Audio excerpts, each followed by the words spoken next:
ఈ హరిహర క్షేత్రం కాకతీయుల కాలానికి చెందిన పురాతన దేవాలయం.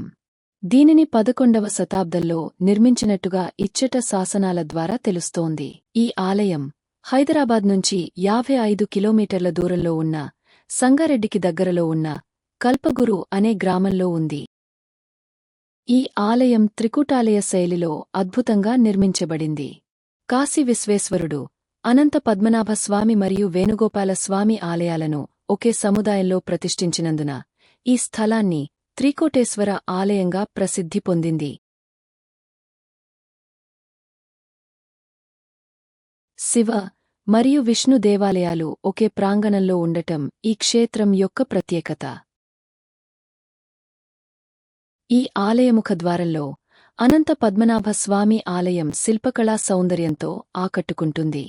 ఇచ్చట విష్ణుమూర్తి యోగనిద్రలో విరాజిల్లుతుండగా లక్ష్మీదేవి పాదసేవ చేస్తున్న దృశ్యంతో పాటు నాభి నుండి వెలసిన కమలంపై బ్రహ్మదేవుని రూపంతో ఈ విగ్రహాన్ని నిర్మించారు.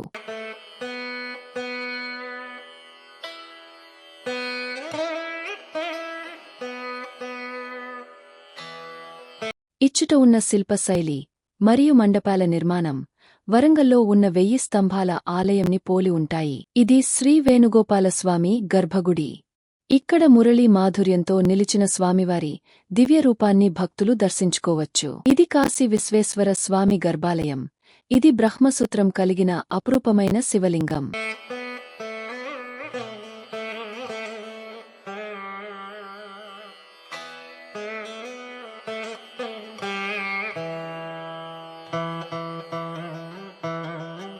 మీకు ఈ వీడియో నచ్చినట్లయితే లైక్ చేయండి.